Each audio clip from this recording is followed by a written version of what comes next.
Bem-vindo. Estamos aqui no TeamCast, o primeiro podcast da Team Terapias. Para quem não conhece, a Team Terapias é uma clínica de terapias especiais, né, que foi fundada no dia 2 de abril aqui na Barra da Tijuca. E ela entra no mercado com um princípio diferente, né? Além de todas as terapias em um único local, a Team ela tem um olhar diferenciado para a criança, para a família, né, e para os profissionais, né? O olhar para a criança diferenciado é que a gente entende que a terapia precisa ter um início, meio e fim, né? Que as terapias não podem ser ad eternas. O olhar diferenciado para o profissional é que esse profissional, quem cuida, precisa ser cuidado, né? Então, o profissional precisa ter descanso, ele tem que ter um olhar diferenciado, precisa de treinamento, atualização. E olhar especial para a família, né? Porque, como eu costumo dizer, o autismo não é uma doença, né? Mas acaba a família adoecendo por causa do autismo. Então, a gente tem uma preocupação em dar um apoio psicológico para a família e levar a informação, né? E para dar o pontapé inicial nesse projeto de informação, né, a gente começa o nosso primeiro episódio trazendo um tema que eu acho que hoje é uma das maiores dores, né, que existem relacionado ao autismo, né, que é a dificuldade da assistência do plano de saúde para crianças autistas, né? Então, hoje, eu convidei aqui a doutora Tainá, né, advogada, doutora Valéria, doutor Gustavo, médico perito, minha parceira aqui, né, doutora Thaís, neurologista, para que a gente possa bater um papo sobre esse tema, né? Bom dia. Bom dia. Agradecer o convite, Eugênio. Primeiro que a gente está encantada, ficamos encantados em conhecer a clínica. A gente que atua lá em Pernambuco, em todo o Brasil, na verdade, litigando contra o plano de saúde, justamente para garantir os direitos, né, dessas crianças, desses adultos também. E ver uma clínica que se preocupa com a família, que tem esse cuidado, que cada espaço pensado traz um gás, sabe, para a gente continuar essa batalha que não é só da família. Quando a gente eu falo que o multidisciplinar não são só os terapeutas, né, os médicos, a clínica, vai o advogado quando entra, vai pessoas, a rede de apoio daquela criança, enfim. E ver uma clínica que pensa tanto, com tanto carinho, com tanto cuidado, com tanto propósito com essas crianças, aí já dá um estímulo maior. E parabéns pela clínica. Obrigado. Que está linda e está bem especial. Obrigado. Eu queria agradecer aqui a Eugênio, né, toda a equipe. A gente fomos lá, conhecer o local lá, né? E assim, eu fiquei impressionado com a estrutura, com os profissionais, né? E eu vi que, assim, o empenho dos profissionais, o prazer de estar ali, o prazer de ajudar. E isso aí me chamou muita atenção, né? E a gente bateu um papo também lá em relação às dificuldades que existem no meio quando encontra esse embate, né? Vamos dizer assim, entre questão dos planos de saúde, né? Que existe. E aí a gente tentou conversar e hoje estamos aqui para a gente poder sanar outras dúvidas, né? E poder ajudar no que for possível, né? Levando informação, né? Levando informação. Então, bom dia, pessoal. Olá, gente, tudo bem?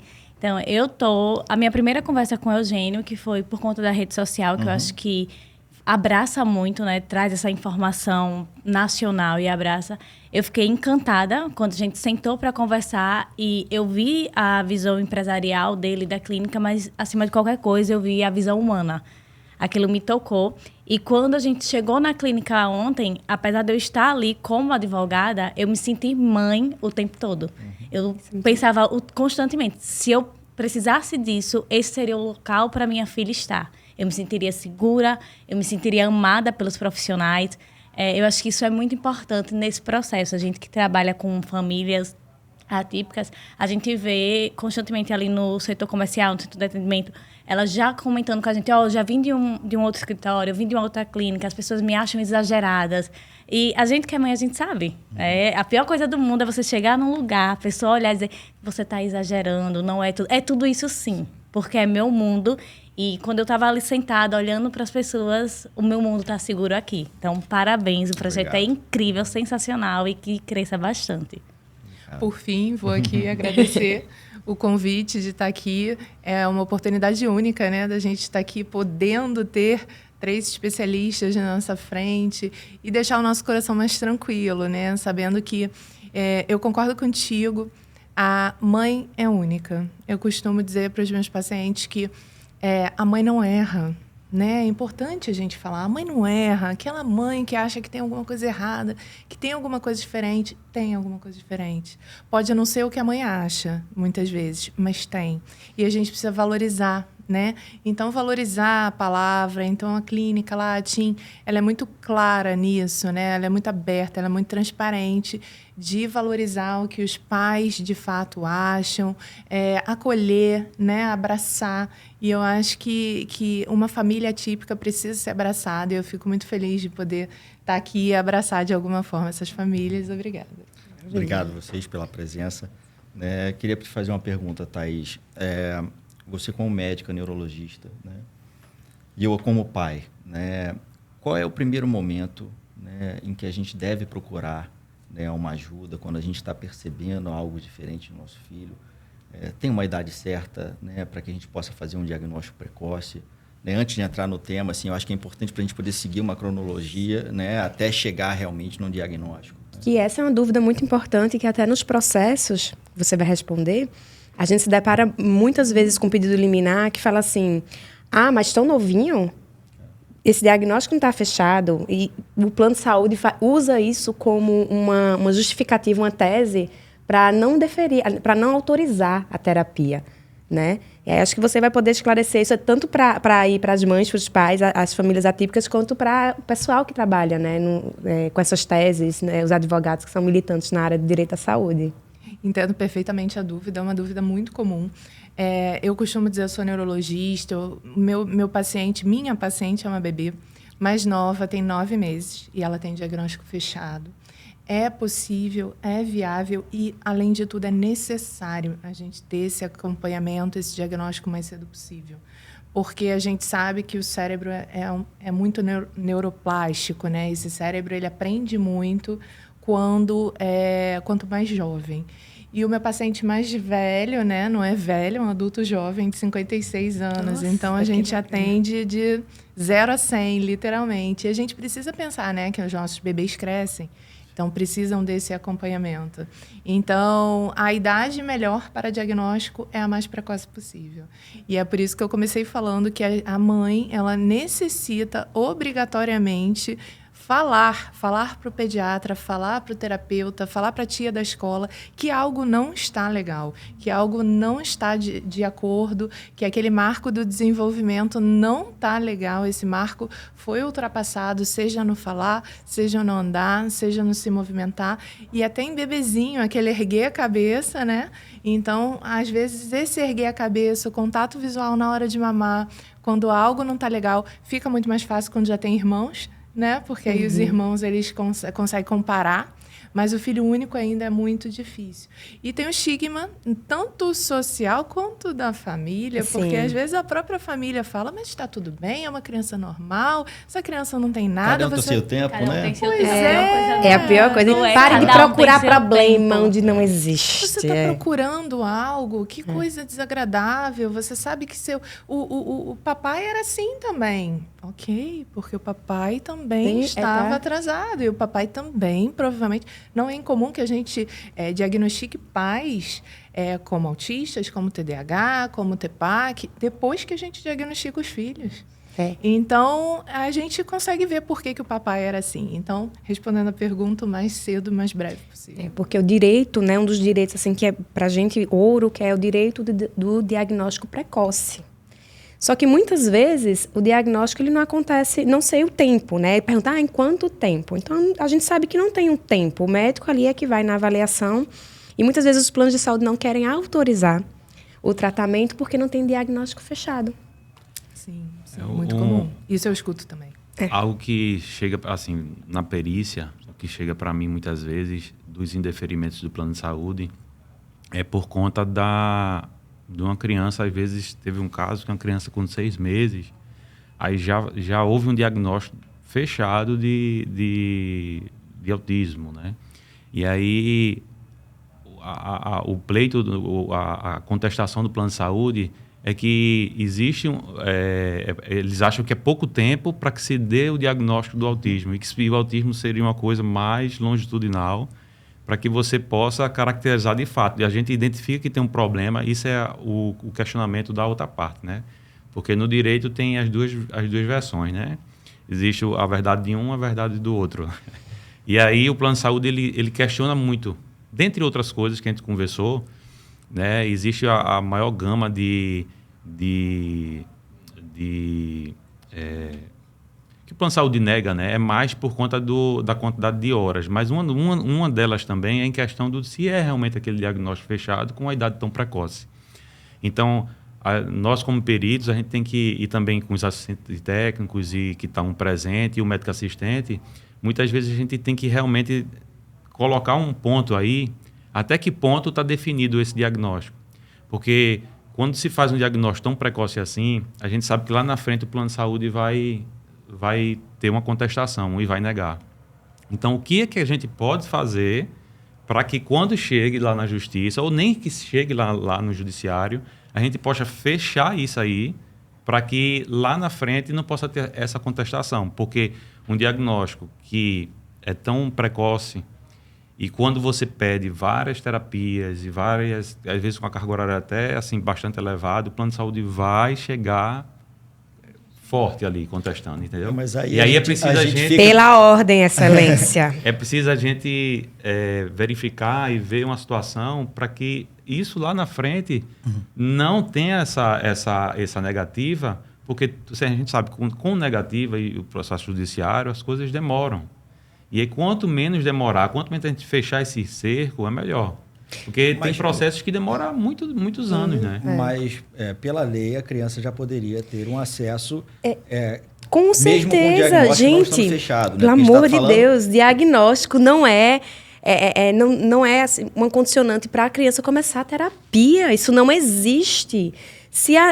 O neuro falou, tem que fazer essa terapia, acabou ali o laudo. É a nossa prova de ouro, que a gente chama. Se há indicação médica, se ele já identificou, quem tem essa capacidade técnica para definir isso é o médico. É ele que estudou, é ele que é o especialista. Então, a gente tem que acabar com isso de, não vou entrar agora aqui contra o plano de saúde, porque ainda não fechou o diagnóstico. Não. Quanto antes sua criança fizer a terapia, mais rápido ela vai se desenvolver, vai conseguir socializar. Enfim, é benéfico para ela e para aquela família. Até porque mesmo que não tenha um diagnóstico fechado futuramente, essa terapia não vai levar prejuízo para a criança. De forma alguma. Então, assim, de forma alguma. Outra coisa que a gente vinha conversando. Né? E aí, precisa, independente do que seja, precisa ser tratado. E a gente vinha até conversando uma coisa dentro do carro que tem muito a ver com isso. Uma coisa que as pessoas têm que entender é um processo demora tal. A gente vai ter que acompanhar essa criança durante muito tempo, porque as terapias vão mudar, a gente vai ter que estar informando no processo, mudou isso, plano, agora eu quero que seja feito isso daqui, porque essa é a necessidade da criança. Então, o processo demora mesmo, porque a gente acompanha. O judiciário tem que ficar ali também perto, entendendo, como você falou, né? Tem um começo, meio e fim, e ele não é uma coisa linear, ele vai mudando mesmo, vai oscilando, a criança vai desenvolver, mas vai diminuir essas horas. Aproveitando esse ponto, assim, o porquê da importância de uma família buscar um advogado especialista na área de saúde? Não pode ser qualquer advogado? Olha só, Eugênio, isso acontece muito. A gente pega muitos clientes que vêm de outros escritórios, porque é uma ação muito peculiar. Primeiro que ela não é simplesmente, conseguimos eliminar. Gente, olha, a gente vai sempre conseguir eliminar se há uma indicação médica, né? E o plano de saúde sempre vai negar. Tainá, mas por que o plano de saúde vai negar se é um direito, né, daquele beneficiário? O que eu vou falar aqui pode ser um pouco duro, mas é a verdade. São números. Eles não estão vendo ali pessoas, crianças, famílias, necessidades. São números. Então, é dinheiro. É assim, vou negar porque dentro de 1.000 pessoas que eu vou negar, uma vai entrar com ação judicial. E quando você se depara com um advogado que não é especialista, ele vai cometer alguns equívocos, talvez por não ter a prática, que cada tipo de processo exige uma prática, existe uma estratégia, que um advogado especialista tenha. Isso vai atrasar o tratamento, porque, veja, Eugênio, não é só uma liminar, você consegue eliminar, mas e o cumprimento dessa liminar? Tá? O cumprimento dessa liminar é o maior desafio do advogado hoje no judiciário. Ou seja, tem muita gente com a liminar na mão que não consegue, continua não conseguindo atendimento. Tem gente que está com a liminar na mão há mais de 1 ano e que o advogado fica sem saber o que fazer. Porque tem várias estratégias que a gente tem lá dentro do escritório para aquele cumprimento. E nunca a melhor via vai ser ter um embate com o plano de saúde, muito pelo contrário. A gente lá tem um bom relacionamento porque a gente entende que essa tratativa tem que ser feita com o neuro, com o plano. Eu tenho que viabilizar, porque muitas vezes o juiz coloca lá, liminar, autorizo, faz através de reembolso. Qual família tem 20 mil reais para pedir reembolso? E muitas vezes só vai conseguir esse reembolso daqui a 3 meses, então ela vai ter que ter um caixa ainda maior para conseguir esse reembolso. Não inviabiliza. Então, aquela liminar não vai servir para nada. Então, o advogado tem que ir lá. Muitas vezes o plano não dá direito nem a reembolso. Não dá, né? Exatamente. Quando o juiz determina dessa forma, a gente tem que ir lá e dizer, seu juiz, aqui não. Vamos lá, aqui não tem condição, essa família aqui não tem como pagar esse valor. Então, vamos tentar fazer com que o plano vá dialogar diretamente com a clínica, já que não é uma clínica credenciada, né? Que aí, inclusive, é bom para a clínica, é bom para o plano, que consegue ali negociar um valor abaixo daquele orçamento que a gente apresentou no processo. Então, tem várias estratégias. Se não for dessa forma, é através... quando o plano não quer conversar com a gente, né? Não tem esse diálogo, a gente vai lá, pede o bloqueio das contas, e é cansativo, porque bloquear as contas... vai citar outra parte, aí tem que se manifestar, expedir alvará, pagar para a clínica, pagar para os profissionais. Então, o advogado especialista ele já tem todo esse fluxo, né, dentro do escritório, então a gente consegue fazer com que seja mais rápido, mais célere, e aquela criança não tenha um prejuízo pela demora, né, do judiciário. Sem contar que, voltando para aquela questão, quando a gente é especialista e a gente tem costume de lidar com esse tipo de cliente, a gente tem uma tratativa diferente. A gente sabe que, até as partes processuais que a gente vai contar, a gente sempre fala isso, né? O processo ele é público, mas até o que a gente vai falar para o cliente, a gente tem um certo cuidado. Como aquela pessoa, aquela família que está magoada vai absorver aquela informação, o que é plausível ou não trazer para o cliente, como o plano tratam eles dentro de um processo. A gente toma esse cuidado, né? E talvez um advogado que não seja especialista na área, ele acabe mostrando tudo, falou isso... É uma empatia, né? Vocês precisam ser empáticos dentro de uma causa extremamente delicada, de uma família muitas vezes destruída por outros, isso acontece comigo também, por outros profissionais que já atenderam previamente, seja profissional médico, seja um profissional advogado.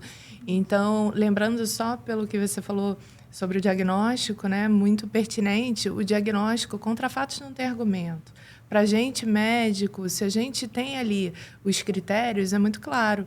E a gente tem fatos, por exemplo, essa bebê de 9 meses, não é fácil de você diagnosticar, ainda mais em menina, 9 meses, mas aí você, até entrando um pouquinho na medicina, mas só para as famílias entenderem, a gente tem todo um histórico, né? Aquela bebê, de repente, ela já tem 2 irmãos com autismo, ela tem um pai que está investigando, ela tem um tio-avô que foi diagnosticado, por exemplo, com esquizofrenia, que a gente sabe que no passado a esquizofrenia, ela o autismo estava dentro da esquizofrenia, né? Então, muitos eram diagnosticados como esquizofrenia. E aí você tem uma bebê que a mãe te mostra mais de 10 vídeos de características muito clássicas do autismo, muito claro, e ela tem esse vídeo para mostrar. E aí eu te falo, se houver alguma dúvida mais para frente, essa dúvida facilmente é sanada.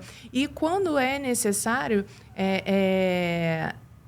ter terapias, né? Fazer as terapias precocemente, quando não, porque sempre é necessário, mas muito provavelmente o advogado, quando for necessário entrar na justiça, o advogado e o médico, eles vão estar ali na vida da criança durante um bom período, né? Porque o laudo eu costumo trocar de ano a ano. Então, de ano a ano, muito provavelmente, eu ia até perguntar para vocês como que isso se dá, porque isso é uma dúvida frequente das famílias. Como que a gente troca? E aí, pago de novo? Faço tudo de novo? Entro com outro? Então, isso é uma dúvida frequente. É uma nova liminar. É uma nova liminar. É mais fácil, é mais difícil? Demora quanto? A gente tem algumas estratégias. Veja, muitas vezes os processos, é deferida a liminar. e fica tramitando. Porque vai ali, produção de provas, demora mesmo. Porque, na verdade, a liminar não é a decisão judicial. Não é a decisão final. A liminar é porque o juiz entende da urgência, né? A gente comprova através dos laudos, a urgência em começar aquele tratamento.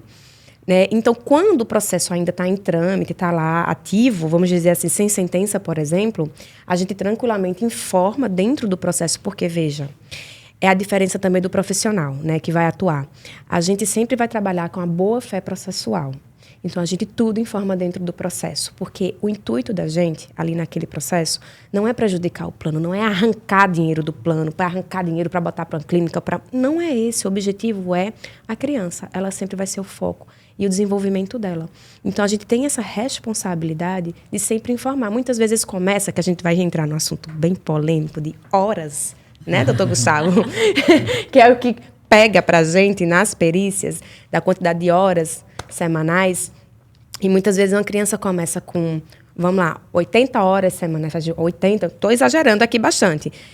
Mas ela passou quase 6 meses sem terapia, quase 1 ano. E aí ela que tinha um nível de suporte 1, está no 2, por conta desse atraso, porque o plano de saúde indevidamente não autorizou. E aí a médica vai lá e fala, vamos dar uma carga agora, um gás no início. E logo em seguida, talvez em 6 meses, a neuro identifique que já pode diminuir.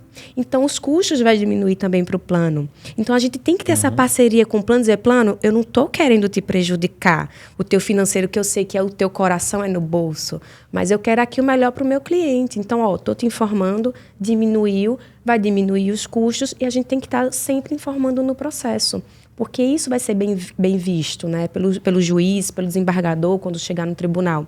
Então, a gente tem que ter essa responsabilidade, porque quando a gente não informa dentro do processo, isso pode se virar contra o cliente e contra a gente, enquanto profissional. Então, não tem que entrar com um novo processo, a menos que o processo já tenha finalizado, e aí o plano de saúde, vamos supor, finalizou, ganhou tudo, está fazendo o tratamento, e depois de 2 anos, a doutora Thaís fala, a gente precisa agora dessa terapia que eu identifiquei. E aí não tem, o plano de saúde não autoriza especificamente aquela terapia. Então, a gente pode entrar com um novo processo, um novo pedido liminar, fazendo sempre referência àquele processo anterior que o cliente já ganhou. Entendo. A ideia é que a gente sempre... A minha ideia, né, como profissional, é que a gente reduza, né? Dê o suporte para aquela família.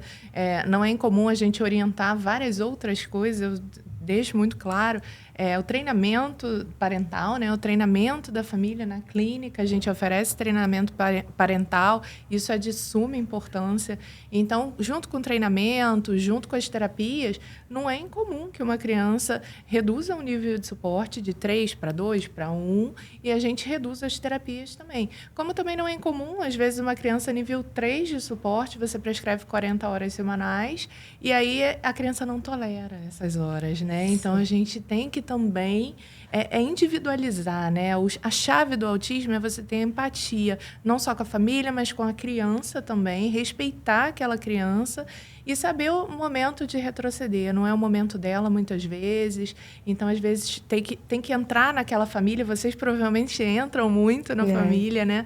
Então, tem que entrar na família, nas condições financeiras da família, no dia a dia da família, para ver o que está errado. E isso demanda realmente muito da gente, de todos os profissionais.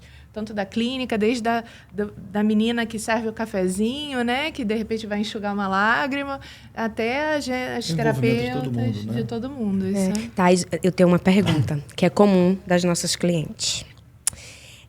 O que você falou antes, em relação geralmente tem irmãos que tem, né, até diagnóstico. E a gente sempre me perguntam, quando chega assim, uma cliente que ainda não está com o diagnóstico fechado, e fala, doutora, mas tem alguma relação? Se tem filhos, se tem o pai, é certeza que vai ter, que o próximo vai vir com é uma pergunta, não é assim, sabe? Acontece, e eu não tenho essa capacidade técnica para responder. Tenho essa pergunta. Meu primeiro filho foi, qual a probabilidade do meu segundo também ser? É muito essa semana me perguntaram isso. Muito previdenciário também, né? E aí a gente sempre começa com um, aí daqui a pouco traz o laudo do outro. Aí, meu Deus, os três. Tipo, a gente vai ficando muito pra preocupado conseguir o auxílio para eles, né? Como é que vai estruturar tudo isso? Até eu acho muito importante quando Você falou aí do acolhimento da família, né? Lá no escritório a gente tem muito isso. Sempre chega a mãe, geralmente é a mãe, né? E é muito meu filho. E a gente, calma, né? E você? Como é que tá você? Como é que tá o casamento? Como é que tá... muitas vezes a gente tem clientes que são empresários da empresa. E aí a gente identifica, a gente não é especialista de saúde, mas a gente identifica também muita depressão. A gente pede um laudo também para a mãe. Vamos ver como é que está o seu psicólogo, como é que está o seu psiquiatra. A gente também trabalha com outros tipos de medicamentos, terapias voltadas para a família, porque é muito importante. Muito importante. Eu tiro isso por mim. Toda vez que eu estou muito estressada, a minha filha, por consequência, está estressada dentro de casa também. Quando eu estou calma, ela está calma. Tipo, os filhos são o nosso reflexo. Eu acho que nessa situação aí, principalmente quando vocês falam de rede de apoio, da importância da família, estar envolvida com a clínica, né? Estar envolvida com os médicos, com os advogados, é crucial para o desenvolvimento de todo mundo. E precisa, né? Porque a gente, infelizmente, vê muitos casos que é normal, né? A negação, né? No pós-diagnóstico, né? Então, que é normal, gente. É normal, que gente. Muito normal. Mas é normal? Qual a relação ter um apoio, médica de né? ter ou não esse... Tem. Não é incomum, respondendo, que a gente tenha que tratar a família, porque às vezes você vê uma família tão desestruturada, uma mãe que não está dando conta do recado, e tudo bem não dar conta, tá? Porque mães neurotípicas não conseguem dar conta. Isso é muito pessoal. E, às vezes, você precisa segurar a barra ali da mãe. Às vezes, a mãe te vê até como uma aconselhadora naquele momento, né? Separo, não separo, o que eu faço? E aí, é muito comum você tratar da família também, tá? Eu já vi, assim, de uma cliente nossa falando que ela estava tão cansada, que ela tinha pensado em separar, porque aí ela conseguiria, de fato, dividir. Entendeu? Quando fosse para ficar com o pai, ela ficaria só. E ela estaria precisando. E aí, quando tá muito pesado para uma, é porque tá muito leve para o outro. E as pessoas têm que entender isso. Eu vi um número outro dia que eu me assustei, que 40% dos casamentos terminam pós-diagnóstico. É chocante. É. Né? E pior do que isso, quando acaba o casamento, é que, aí é uma opinião pessoal, né, do que eu vivencio. Muitos pais, se não a maioria, eles simplesmente abandonam. Não é só separar e pegar no final de semana. Eles somem.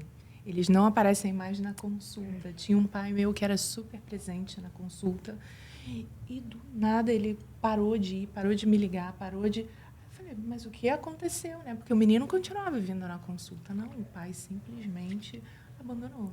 Então, é muito mais grave, porque às vezes a mãe acha que separando resolve. E até piora. Sabe como é? Então, respondendo sua pergunta em relação à genética. A genética. Genética é muito importante. Vamos lá, o autismo é um transtorno genético. A gente hoje sabe que tem mais de 200 genes envolvidos. Então, a gente tem, por isso que é um espectro, né? A gente tem desde um gene envolvido até mais de 200. Então, aquela criança que tem um gene vai se portar de uma forma, né? Um gene é alterado. Aquela que tem mais de 100 vai ter, obviamente, outras características. Então, é um espectro muito grande. O que a gente vê é que, por exemplo, gêmeos, o Eugênio sabe aí que tem gêmeos neurotípicas, mas os gêmeos idênticos, eles podem chegar numa probabilidade de 85% de possibilidade de ter os dois autismo, né? Já irmãos que são... aí tem, né, de pais diferentes, mães diferentes, mas, assim, irmãos da mesma família, né, do mesmo pai e da mesma mãe, podem chegar a 20%, dependendo se é o segundo irmão, né, se é o terceiro, se os dois mais novos já têm, se não tem. Essa semana eu recebi um caso interessante lá no consultório. Eram 2 irmãos, um de 9 e um de 6 ou 7. E aí eu falei, quem vamos atender primeiro? De 6, beleza. E eles vieram com uma avaliação neuropsicológica e eu não vejo no início, eu faço a consulta toda, papo vai, papo vem, diagnostiquei autismo, abri a avaliação. E aí lá tinha uma aferição do QI, altas habilidades. Então a criança tinha um QI muito acima do normal. Aí dei o laudo, nível 1 de suporte com altas habilidades. E aí vamos então atender o outro irmão. E essas crianças, muito frequentemente, elas parecem típicas, né?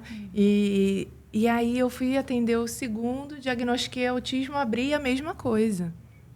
Então, os dois com laudo de grau nível 1 de suporte, com altas habilidades. E a mãe falando, não, porque eu tenho um bebê em casa. Aí eu já olhei assim. Eu falei, então, quanto tempo tem esse bebê? Em torno de 2 anos. Mas o bebê, ele já tem isso, já tem aquilo, porque a mãe já sabe, gente. Ela já viu essa história 2 vezes. Só que esse bebezinho provavelmente não tem altas habilidades, obviamente. Tem só 2 anos, não é agora que a gente vai ver isso, mas pelas características. Então, te respondendo, né? É genética, é óbvio que a gente sabe que tem fatores ambientais. Eu costumo dizer que tem casos que tem muita genética e pouco fator ambiental. E tem casos que tem pouca genética e muito fator ambiental. Defina fator ambiental. Aí é grave, hein? aquele negócio chamado telas. Não é só. Graças a Deus, vou liberar, então. Não, mulher, não é assim não, calma. Não, telas Defina, porque isso é muito importante. Defina. Então, e tem crianças que têm pouca genética e muito fator ambiental, mas a genética sempre vai estar presente. Então, é muito importante investigar a família, os trejeitos da família, etc. Bom, mas falando sobre fatores ambientais, a gente tem fatores ambientais já muito bem estruturados e bem conhecidos e diagnosticados como fatores que... tem difícil, que tomar cuidado sei. para falar isso. Não que leva ao autismo, porque já tem que ter a genética, mas que predispõe ao autismo. Então, fatores ambientais, por exemplo, o uso de ácido valproico na gestação, prematuridade, baixo peso ao nascer, idade do pai, esse é novo. Eu não sabia. A idade da mãe, não do pai. Geralmente condenam a mulher que é condenada. Coitada Agora da mãe. vamos aceitar o pai. E Como muitas assim? vezes a gente fala fala mais da isso. idade do pai. Quantos anos? Como é? A gente não tem anos de corte, né? A gente tem uma porcentagem aumentada conforme vai passando o tempo. Mas isso também fala-se muito, né? Porque o pai, frequentemente... Veja bem, pais, tá? Pais, não me matem. Eu quero estar nas orações de todos vocês. Mas, assim, alguns pais, né? Eu não vou falar todos, mas alguns pais, eles apontam muito o dedo para a mãe, né? Sim. É culpa sua, você criou mal, ou até a família, né? É tudo culpa da mãe, né? A mãe já carrega uma culpa, né? E aí eu costumo falar, o fator idade dos pais faz diferença. Então, a gente tem aqueles fatores... Tem alguns fatores ambientais que, definitivamente, a gente sabe que não tem nada a ver com autismo. É até importante falar, por exemplo, vacinas, né? Porque isso daí está carregado de peso, né? Que as vacinas causam autismo. Fala-se muito que as vacinas têm a questão dos metais pesados, vamos dizer assim, né?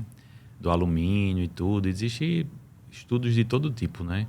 Mas ainda não se bateu o martelo em relação a isso, né? Vacinas de jeito nenhum. Muito, né? O prejuízo é tão maior do que a gente ficar aqui falando sobre os metais pesados. Exatamente. Porque, amor, metal pesado você tem na panela que você faz arroz todo dia. Exatamente. Você vai deixar de fazer desodorante. Então, assim, pelo amor de Deus, a criança precisa ser vacinada. O estrago de uma meningite, o paciente vira, fica sem nenhuma interação mais depois de uma doença de internação prolongada. Então, assim, não inventa, né? Então, tem as vacinas que não são e tem outras coisas que a gente sabe que também não, que são popularmente faladas, né? Telas, por exemplo. A tela, eu costumo dizer assim, a gente está num mundo de telas, né? Mas a tela ela não ocasiona o autismo, né? O que acontece é que a tela aumenta o prejuízo cognitivo da criança, porque no momento que ela está na tela, ela não aprende nada. Eu costumo falar... Você diminui o estímulo, né? Diminui tudo. Né? Por quê? Percepção Porque na dos hora... pais, né? Exato. Na hora que ela está na tela, ela está olhando para a tela. Doutora, mas ele aprendeu a contar até 10 na Peppa Pig. Mas não, ele ia aprender se estivesse fora da tela também. A diferença é que quando ele está fora da tela, quando a criança está fora da tela, ela olha para o mundo. Interage. E só de olhar, ela aprende. Ela vai olhar para o pai, ela vai olhar... Até na briga dos pais, ela está aprendendo. Mas na tela, a gente sabe, né? A gente chama nossos filhos, né? Fulano, não olha. fulano. E fulano não atende definitivamente, porque a tela é feita para isso. Uma perícia que eu faço perícia em vários estados, né, em várias cidades. Aí me chamando, aí a gente vai indo vamos fazendo. Mas essa semana teve um caso que a criança chegou lá E eu vou fazendo a perícia, eu vou conversando com a mãe, com os pais. É mais uma conversa, sabe? E eu deixo o máximo possível. Eu não vou lá para estar fazendo inquisição, nem nada disso, não. Eu oriento, falo bem tranquilo, explico como é que vai ser a perícia. E eu deixo a mãe o máximo possível à vontade, né? Para estar falando. É o momento dela de falar ali. Porque muitas vezes fica só no papel, né? E aí fica uma coisa muito artificial, vamos dizer assim, né? Quando você está em contato com a criança, está em contato com os pais, então você vê todo o processo, como é que está sendo, as dificuldades, os anseios. Então, ali é o momento também de eu estar olhando para a criança, avaliando. Então, tudo isso a gente leva em consideração, né? E teve um momento que... Um momento não, acho que a maior parte do tempo, os pais dando tela para a criança. Aí a criança ficava o tempo todo parada. Eu disse, pai, pode deixar, fico brincando com ela aqui, fico conversando com ela, aí tem um papelzinho, uma caneta, alguma coisa assim, para eu ver a interação, ver como é que ela age naquele momento. Mas eles mesmos diziam que em casa, quando está muito agitado, a única coisa que dá jeito, vamos dizer assim, é a tela. Então ela fica muito tempo com a tela. Eu disse, olha, se já existe uma dificuldade, se já existe um problema, né? E toda a questão terapêutica, para poder ter um desenvolvimento cognitivo, motor e todo o âmbito, né, do espectro, e você oferece a tela, então é como se estivesse, tipo, retardando mais um pouco o desenvolvimento. Então, eu sei que é difícil, né? Às vezes tem hora que a mãe deve ficar, né? Os pais, mas que tenta colocar de uma outra forma, né? Para não ficar o tempo todo na tela, porque é assim. Eles disseram que quando está em casa e não está em terapia, é tela. Só para a gente poder linkar aqui, né, há 2 temas que são, acho que, extremamente importantes. Né? A família chegou, está com um diagnóstico na mão, né, um diagnóstico com uma quantidade de horas elevada. Eita, ele quer falar de horas. No plano de saúde, uma rede de atendimento. E muitas vezes ela não consegue, ou quando consegue uma terapia uma distante da outra, não tem tudo no local só, ou é uma terapia de meia hora, de 20 minutos, né? Qual é o momento em que essa família deve buscar e qual é o primeiro passo para que essa família possa buscar uma consulta com um especialista, com advogado, para buscar uma liminar?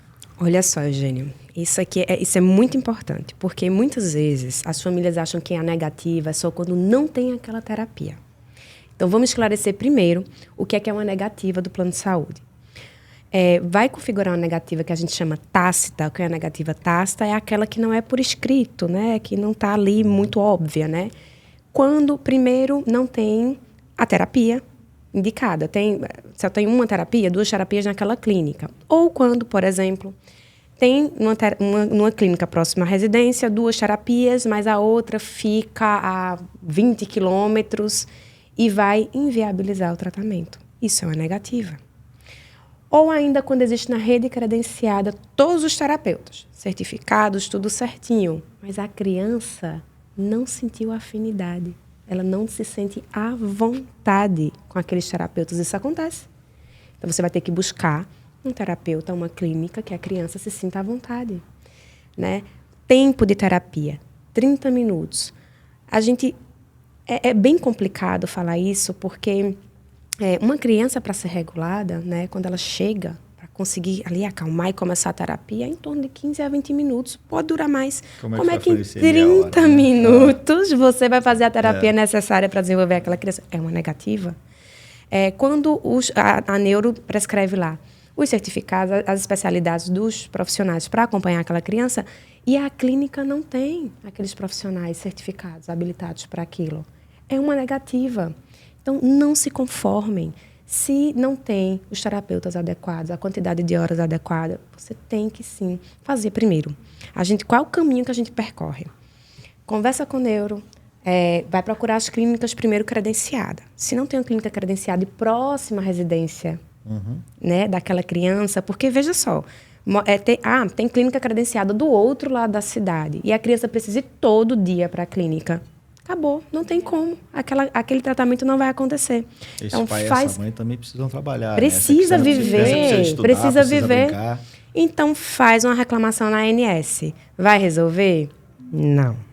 Não vai, porque isso é uma rotina que a gente vive lá no escritório. Mas faça. Porque eu acho que a gente tem que fazer o certo. Então, o certo não é começar fazendo a reclamação na ANS. Porque assim, a gente não está aqui para poder brigar com o plano de saúde. De jeito nenhum. O plano de saúde não é nosso intuito. Gosta de vocês. Nosso intuito aqui é levar a informação. Desde já, eu convido os gestores de plano de saúde, se quiserem vir sentar aqui, para a gente poder escutar o outro lado também. Excelente. Né? Porque a gente sabe que também se criou um mercado, né? Tem, infelizmente. Em cima disso, infelizmente. Né? A gente tem uma lei maravilhosa, que foi a Lei Romeu, mas que muita gente desvirtuou para um outro caminho. Exatamente. Então, é por isso que a gente tem esse cuidado de ter essa tratativa com o plano de saúde. Eu não quero prejudicar, eu não quero que o plano de saúde fique aí com a mão na cabeça e, meu Deus, não tem como... Porque imagine, aí, 500 liminares para criança, com cada uma tendo que pagar 30, 40 mil por mês de terapia. É insustentável. Não vai sustentar, uma criança gente. a cada 36, atualmente. Exatamente. Essa conta não fecha. E essa conta, ela vai... essa porcentagem... Vai aumentar. Então, depois que você fez isso, que não conseguiu resolver de forma administrativa... E eu acho muito importante ter esse diálogo com o plano, mas muitas vezes o plano não abre espaço para isso. Não tem uma ouvidoria efetiva para que escute as necessidades daquelas famílias. E é aí que o advogado, a advogada entra em cena.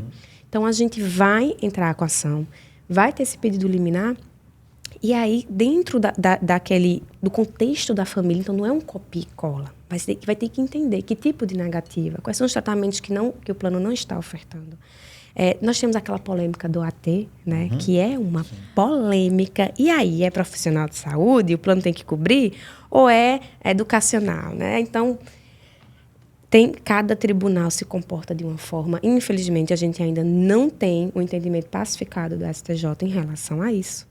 Então, vai chegar um momento que isso vai acontecer, mas, em sua grande maioria, os tribunais autorizam, né, o AT, porque se não tem o AT lá intervindo, vai interferir diretamente na saúde daquela criança. Então, ao meu ver, como advogada, é saúde. Posso fazer uma pergunta? Pode. Só para esclarecer antes, assim, para quem não sabe, AT é assistente terapêutico. Assistente terapêutico. O assistente terapêutico, ela dá continuidade do trabalho que é feito dentro da clínica, na casa da família ou na escola. Né?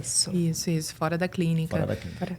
Justamente por isso, porque às vezes a criança dentro da clínica, ela se comporta de uma forma e no ambiente dela, ela se comporta de outra, e é mais fácil trabalhar ela no ambiente que ela já está acostumada. A minha pergunta para vocês, como advogados, eu já, há um tempo atrás, eu orientava a assistente terapêutica no laudo, porque às vezes você precisa, dependendo, individualizando o tratamento, tem algumas crianças, grau maior de suporte, que elas precisam de uma quantidade maior de horas.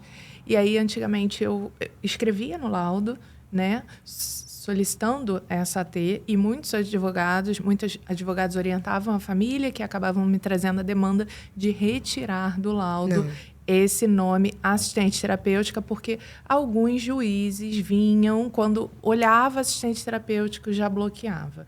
E aí eu queria saber de vocês, eu nunca tive essa oportunidade de perguntar. Mas ele quer substituir pelo quê?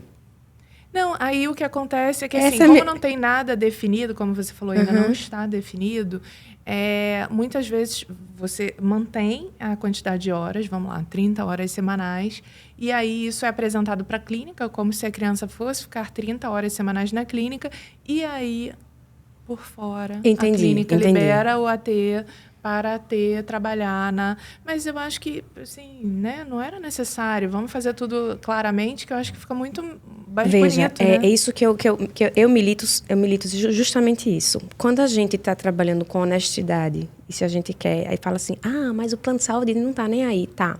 Mas a gente precisa entender que os advogados que trabalham nessa área têm que ter uma união para fortalecer. Quem faz a jurisprudência e o entendimento judiciário somos nós. Entende? Então, a gente tem que buscar conversar com os médicos para mostrar que aquilo ali é necessário. É a continuidade do tratamento. Aquilo não é educacional. Aquilo ali é uma questão de saúde da criança. Então, a gente vai sempre botar lá o AT e tem que ir lá despachar. O advogado, muitas vezes, quer botar no processo e quer... porque o juiz não entende dessa forma, vamos tentar um pouco que burlar por aqui. É a estratégia de cada um. A gente não adota esse tipo de estratégia porque eu acho que, de uma forma ou de outra, você vai estar não sendo honesto dentro do processo. Isso pode trazer consequências sérias para a família que está te contratando e até para o seu nome ali, para o seu escritório, né? Eu acho que você perde a credibilidade junto ao judiciário. Um advogado que perde a credibilidade junto ao tribunal que atua prejudica toda a sua atuação, sua profissão. Então, hoje, isso não é uma orientação do nosso escritório. Sabe? Fazer essa modificação. Alguns pais, algum ato de desespero pode ter feito, e a gente não julga isso de forma alguma, porque realmente a gente entende que cada caso é um caso, mas tem estratégias para a gente conseguir.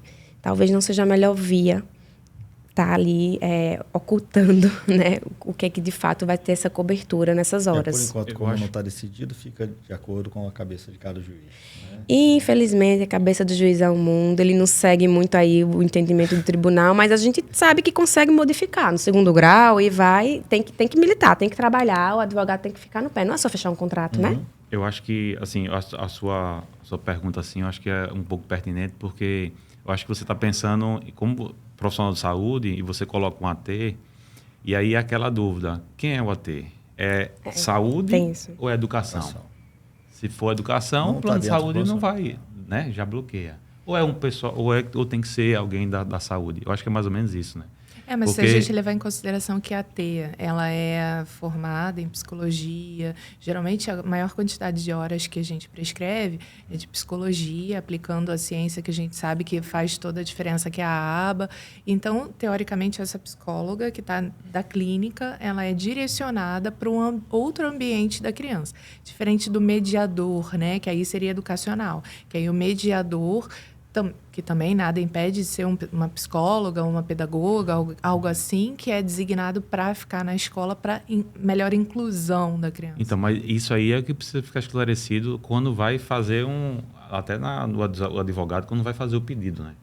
Porque alguns advogados, ele não esclarece isso. E aí o juiz, ele não é médico. Claro. Ele não é um educador. E aí então a gente estava conversando justamente sobre as provas no processo, que é isso.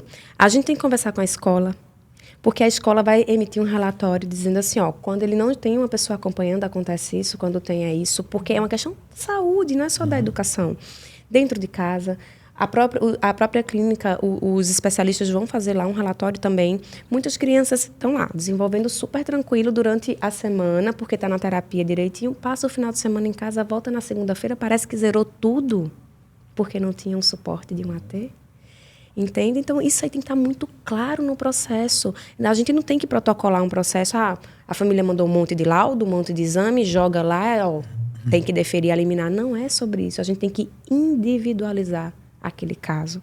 Mostrar. Cada paciente que eu dou um laudo, eu tenho que ter esse cuidado. Isso. E isso eu fui aprendendo, infelizmente, ao longo do tempo. Acho que a gente podia ter um curso sobre isso, seria muito mais fácil.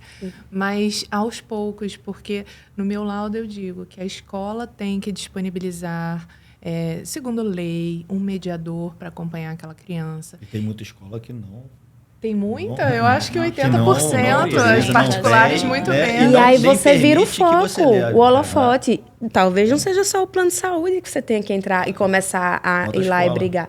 Talvez tenha que entrar contra a escola também, porque é um direito do seu filho ter. E aí muitas escolas acabam convidando a criança a se retirar. Limitando as vagas. Né? Limitando as vagas. E uma coisa que é muito importante, a gente só vai conseguir ter essa situação consolidada se a gente discutir com o judiciário. Sim. Se a gente entrar com demanda, se a gente mostrar para o judiciário essa gama de situações que tem dentro da nossa sociedade, que ele tem que começar a prestar atenção.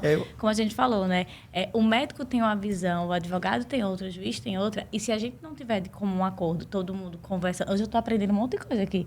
Não é de comum acordo, conversando, tentando entender. E muitas vezes o advogado tem essa dificuldade, e a família e o médico, que tem que desenhar para o juiz mesmo. É desenhar. Desenhar. Ele não sai juiz especialista nisso daqui, entendeu? Eu vou emitir a minha opinião. Né? Assim, acho que a gente tem uma lei fantástica, mas acho que toda lei ela precisa ser aprimorada. Com certeza. Né?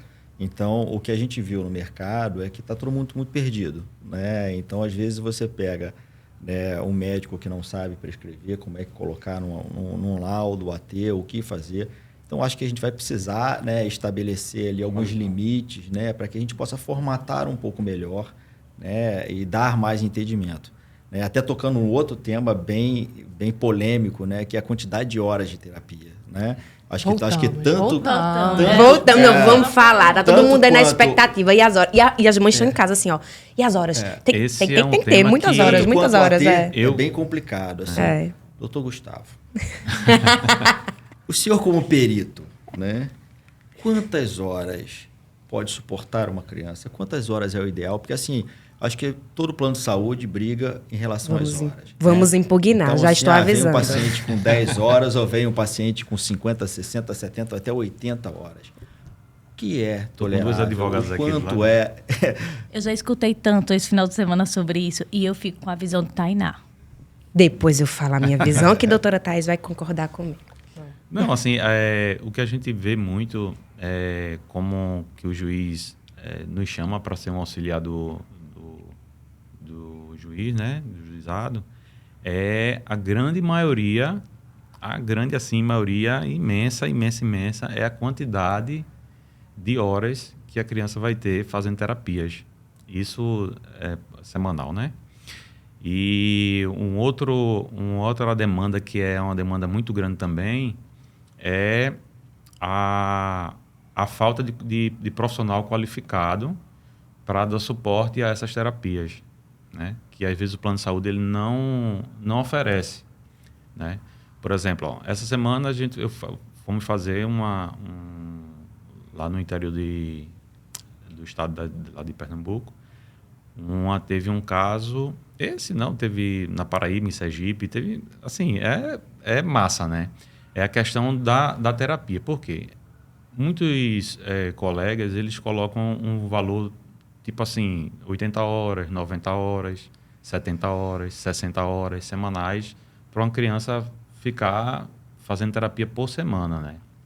E essa mãezinha entrou lá questionando duas coisas. Uma era que os profissionais que da rede credenciada, eles não tinham qualificação. E o local também era um local que ela não achava que era bacana. A estrutura do local, eu colocava ela numa salinha lá, acabou-se. Passava praticamente a tarde inteira dentro de uma sala e a criança dentro daquele cubículo ali, enfim, né? E ela viu que ela estava regredindo. Ela estava numa outra terapia e quando partiu para essa clínica, começou a regredir. E aí um dos profissionais lá chegou para ela e disse assim, eu não sou formado, eu sou estagiário, estou na formação e tal, tudo e tal. E aí ela atinou isso, deu um start para ela e ela começou a caçar os diplomas de todos os profissionais. De onde ela ia, ela queria... Vocês passam por isso, né? A mãe chega e... Isso é super comum. Desce a pasta dos certificados. Antes de começar o tratamento, dá o certificado, o diploma dos seus terapeutas. Acho que assim é válido também, porque... nosso filho, né? Tinha um rapaz, ele era músico. Assim, né? Mas ela não queria que apenas fosse músico. Ela queria que fosse um bacharel que tivesse feito faculdade de música. Vou chegar lá, porque assim... Quantas horas de terapia? Não, vamos contextualizar. Eu tô falando isso porque foi comentada a questão do AT, né? E aí, essa questão do profissional ter qualificação e não ter, e a questão de carga horária. Aí eu vou chegar, estou fazendo esse briefing aqui para poder falar depois. Né? E aproveitando a minha fala para dizer as problemáticas que acontecem. Para os advogados, já sabe, né? Já está no meio disso há muito tempo, mas também para os profissionais de saúde e a todo mundo que está ouvindo aqui, as mães, né? E as pessoas saberem o que é que acontece do outro lado, né? Sim. E as dificuldades que a gente encontra como perito quando chega. Então, existe uma quantidade muito grande de carga horária que vem para a gente e aí existe esse pleito, né? Então, inclusive os magistrados eles colocam lá avaliar se essa quantidade de hora, né, de terapias é suficiente para o tratamento e também em que a criança não falte o convívio social, educação, esporte, lazer, cultura e ser criança. Então, uma das perguntas que o juizado faz para a gente é justamente isso. Então, até que ponto você ter uma terapia de 70 horas, 80 horas, 90 horas, que eu já encontrei, isso vai interferir, tudo bem, é tratamento e tudo, isso vai interferir nessas situações do convívio com a família, com os pais, de sair para um parque, de ir para um cinema, de ir para o teatro, fazer esporte, atividade física, brincar com os pais.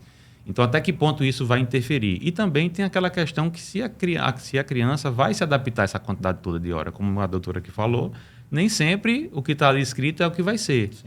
E também tem um fato de que essas horas ela muda constantemente, de acordo com a evolução ou não da criança, né? Então, o pessoal até cita a questão do ECA, parece que, se eu não me engano, é o artigo 19, 17, que fala sobre isso, e essas terapias todas podem interferir. Então, por exemplo, eu fiz uma perícia recentemente que tinha 20 horas de AT no colégio, a semana inteira. Tinha mais 20 horas durante o período da tarde e da noite.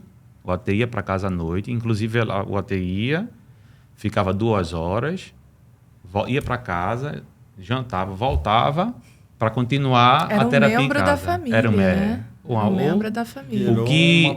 Virou uma babá. Eu não usei essa palavra, né? Mas... Foi você que falou, né? Mas... Eu não sou médico. Nem eu. Então, essa criança, veja bem, ela ficava 7h30, acho que era o colégio dela. Ela ia de 7h30 até 9 horas da noite só fazendo terapia de segunda a sexta. E sábado até meio-dia.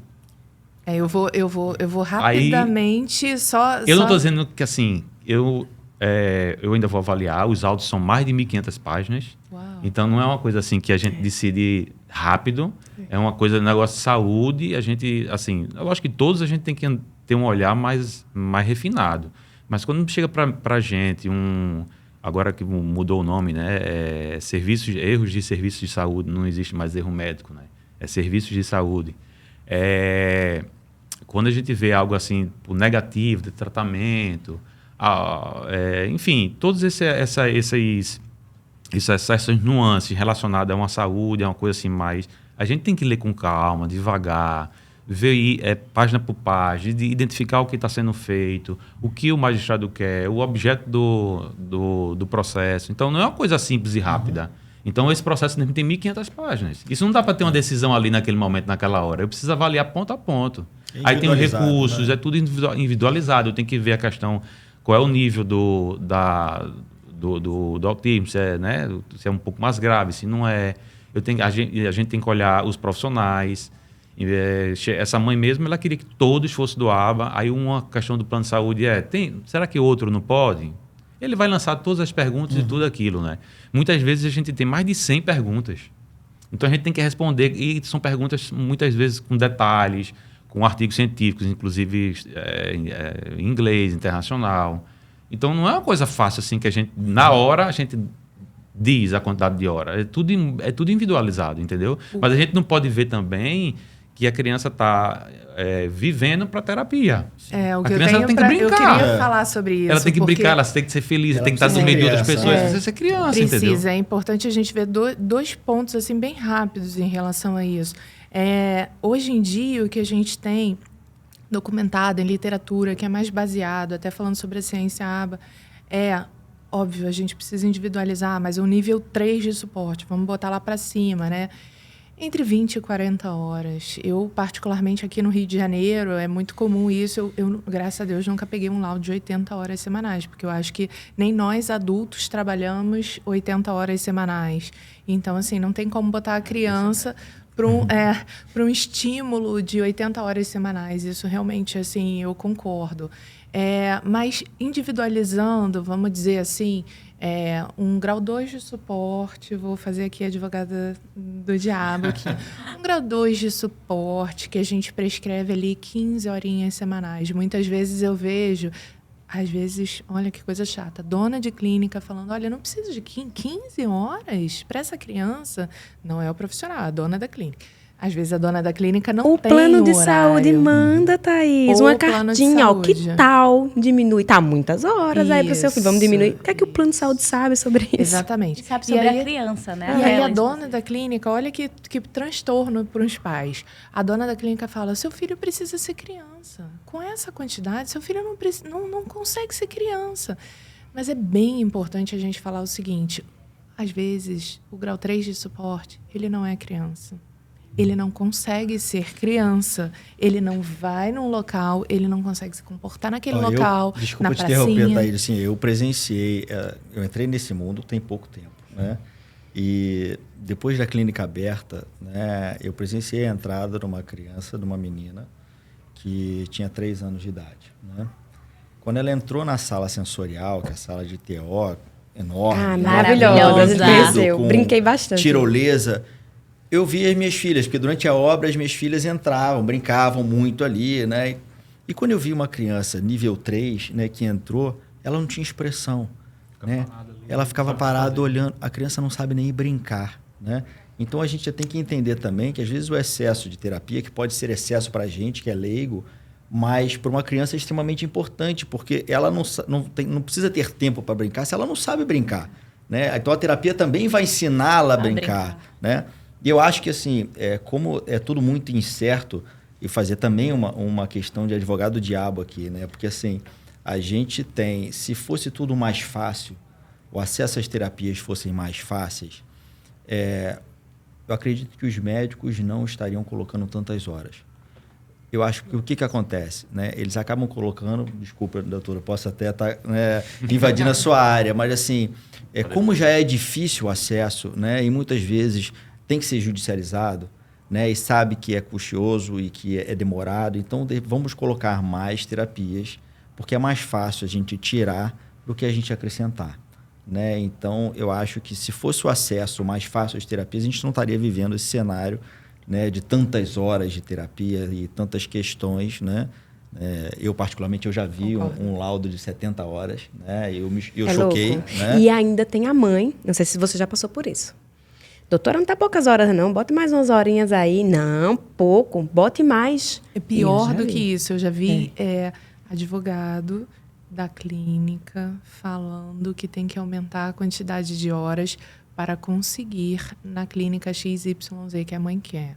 Eu acho que, assim, quem define quantidade de horas... Eu nem digo que sou eu... Mas é a criança. É a criança. É individualizar aquele tratamento. O laudo engessado, ele está extremamente errado e beira o erro médico.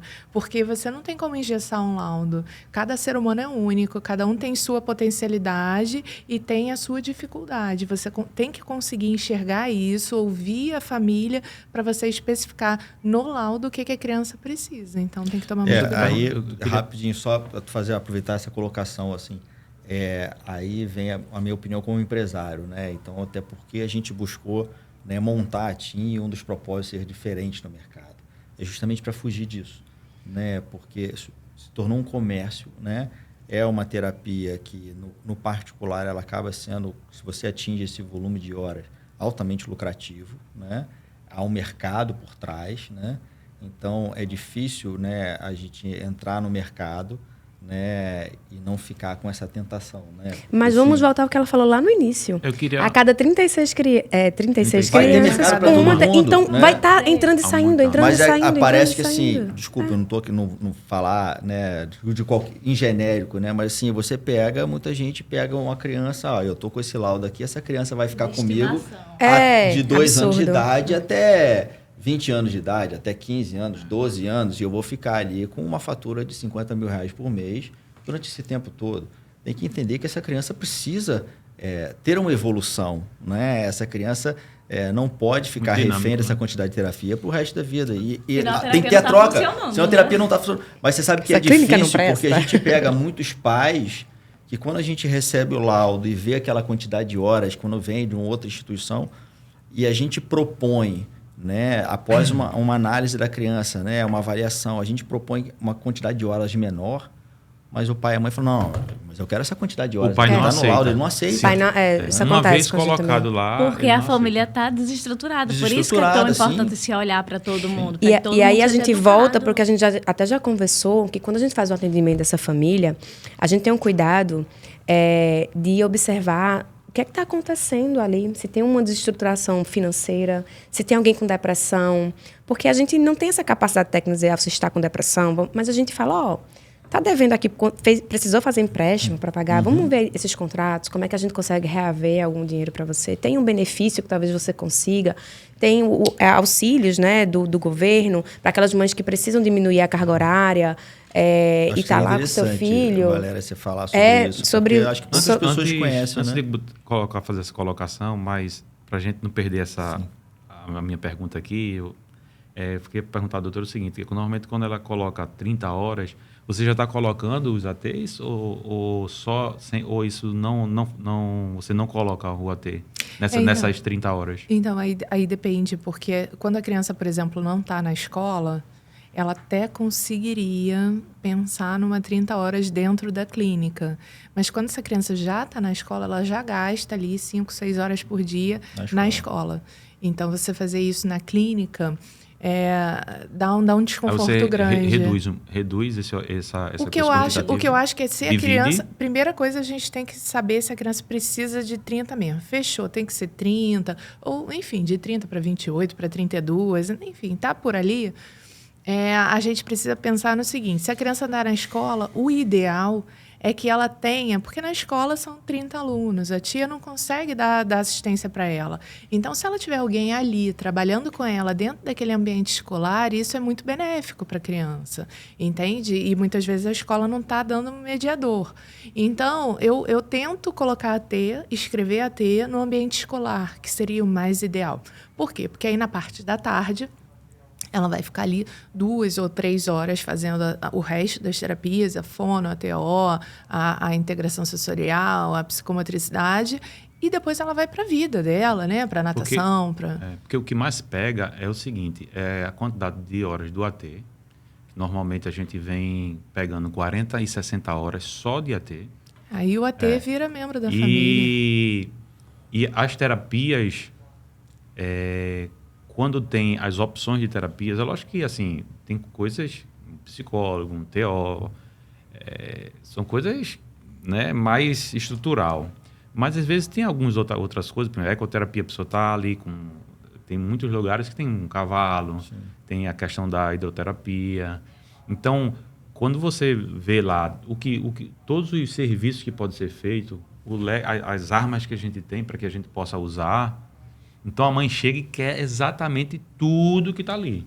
Mas aí depende muito do que a criança merece. Porque a criança que tem pavor de bicho, ela não vai subir num cavalo. A criança que não gosta de piscina não vai... Por isso que eu queria perguntar a você exatamente se essas 30 horas era junto com a AT.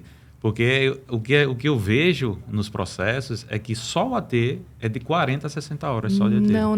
Normalmente, a assistente terapêutica, o que usualmente a gente vê é sendo a psicóloga, né? Não é sendo a TO, não é sendo a psicomotricista, a psicóloga. Valores altíssimos. Geralmente. E aí, se a gente consegue pegar...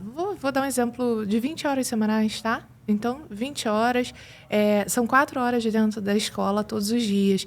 Então, se essa psicóloga consegue ir para dentro da escola, trabalhar 4 horas por dia com aquela criança, ou até 2 horas na escola e 2 horas quando a criança chega em casa para almoçar, para ter... Se essa criança, por exemplo, individualizando, tem um comportamento disruptivo na hora do almoço, não gosta de... tem aquela seletividade alimentar. Então, a gente pega até 2 horas na escola, 2 horas em casa, e depois a criança está liberada para fazer as outras terapias que são tão importantes quanto, né? Mas a ciência ABA normalmente é feita por psicóloga, quer dizer, não é normalmente feito. A psicóloga é que mais aplica a ciência ABA, e as outras terapias, aí a gente vai vendo a necessidade de ter a ciência ABA ao lado ou não, porque a psicomotricidade é legal que seja uma psicomotricista com experiência no paciente autista, mas não necessariamente se aquela psicomotricista tiver experiência, mas de repente não tem o curso da ciência ABA, Ok, vamos ver qual vai ser a evolução da criança, né? Porque o que também pegamos lá, a grande maioria é que a mãe, ela tem que ter o aba ali, tem que ter... É lógico que a gente quer o melhor, né? Quem é que não quer o melhor para o nosso filho, né? Mas tem muita... o que chega para a gente é mais ou menos essa pegada aí, da certificação, né? De ter a especialização. Eles vêm lá e vão atrás do certificado e quer que cada... Mas se o neuro disse que tem que ter, tem que ter. Eu acho que a clínica já devia deixar na parede da porta da clínica. Tá aqui, ó. Vou deixar aqui, ó, na parede o certificado. Lembra? Na verdade, se a família a gente tá lá, por exemplo, a gente já criou uma pasta, né, de cada profissional digital. Bacana. Que, ó, a gente criou um grupo, esses profissionais que vão estar atendendo o seu filho ou a sua filha. E a gente já encaminha, né, a documentação de todo o profissional para dar a transparência. Como a Tainá falou, e o Gustavo também falou aqui, tem pessoas que querem entrar com o processo, ele está ali buscando essa informação, porque o processo é prova, se não está dentro do processo não faz sentido nenhum. E a mãe e o pai não conseguem, às vezes até a gente como advogado entrando em contato com a clínica, não consegue essa informação. Fica todo mundo ali atrasando, e quanto mais você atrasa a criança. Galera, aproveitando, assim, como a gente está com o tempo um pouco corrido ainda. Eu gostaria de você falar sobre os benefícios, que eu tenho mais uma pergunta, mas eu acho extremamente importante, porque tem muita gente que não conhece, né? E acha que benefício é só para a família. Não, é para mulher, né? É para mulher, então tem... Isso. Como a gente falou, né? A mãe é quem sente, quem primeiro faz o diagnóstico, acho que é a mãe, ela que olha e, infelizmente, a sobrecarga é dela. E hoje a gente tem alguns benefícios que são voltados para a mulher, exclusivamente para a mãe. Tem o auxílio cuidado, que é muito importante. Tem esse auxílio de redução de carga de trabalho, da possibilidade da empresa se adequar para a mãe ir para o home office. Até porque ela estando ali no home office, ela leva para terapia, ela tem um tempo para fazer alguma coisa por ela. A gente fala, quando a gente coloca uma cidade grande como o Rio de Janeiro, imagine você sair daqui, tá no trabalho, pega essa criança, leva, traz, cadê a mãe? Quem é que cuida da mãe? A gente sempre fala muito isso. Então, a gente tem esses auxílios hoje e tem duas coisas muito importantes. Eles têm os requisitos, os critérios, mas não existe um valor fixo de recebimento para a família. Não existe. Ele vai ser variável da necessidade da mãe. O que é que a mãe precisa para desenvolver ali dentro daquela família, para ela estar 100% bem, 95% bem, 95% bem. Então, assim, a gente vai ter que avaliar de forma individualizada cada família, cada mãe, para entender como é que isso vai funcionar. A empresa vai se colocar como prestador também, mas o governo federal vai estar ali auxiliando. Então, isso traz uma segurança para a família também, para a estrutura financeira, porque a gente sabe que um dos grandes problemas de separação, de depressão, vem do financeiro.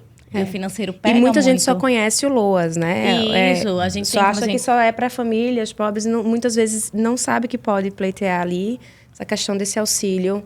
E como a gente tinha até conversado ontem, quando a família vai sozinha pleitear o LOAS, ela vai para a sessão administrativa ali e tem aquela informação que é um quarto de salário mínimo. Judicialmente, é outra coisa. A gente já tem jurisprudência, a gente já tem informativos que falam que em vez de um quarto de salário mínimo, seria R$800 por pessoa da família. Então, você já muda essa realidade aí, a depender de quantas pessoas tenham ali dentro daquela casa, ou onde a pessoa mora. Judicialmente, a gente pode falar tudo.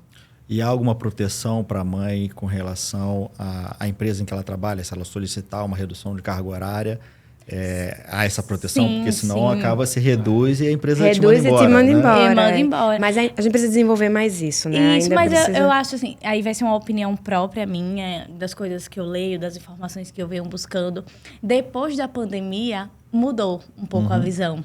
Talvez essa mãe dentro de casa também traga benefícios para a empresa. Depende do tipo de trabalho, tipo de serviço. Né? Então, do que exerce. Eu queria fazer uma pergunta assim que eu acho para esse mercado de trabalho, né, que é muito comum a pessoa o familiar ter um plano de saúde vinculado a um CNPJ, né? E sendo CLT, né? Sendo CLT. O que acontece quando tem uma liminar, né, e esse funcionário é mandado embora, né? Ele perde a liminar, ele pode transferir essa liminar com uma portabilidade para um outro plano. O que acontece? Fica desamparado? Vamos lá, porque a gente tem algumas situações dentro desse universo aí de um CNPJ, que a gente fala de um CLT, né? Muitas vezes, aquelas terapias que a gente vai pleitear judicialmente traz uma sobrecarga financeira para a empresa, o empregador. Sim. Porque ele tem um teto ali a cumprir, né? E então, aí acaba demitindo, né? Aquele pai, aquela mãe, por conta disso que é mais viável financeiramente, não ter aquele funcionário vinculado. E aí, quando isso acontece, muitas vezes, a depender da forma do custeio desse plano de saúde, por exemplo, pode ser uma parte descontada no contra-cheque do trabalhador e a outra contraprestação ser do empregador. Então, a depender da quantidade de tempo que ele está ali naquela empresa, ele tem direito a permanecer ainda vinculado ao plano de saúde, mesmo sendo demitido, e tem possibilidade de permanecer, inclusive, por tempo indeterminado, pagando na integralidade o que o empregador e o que ele pagava no contra-cheque dele.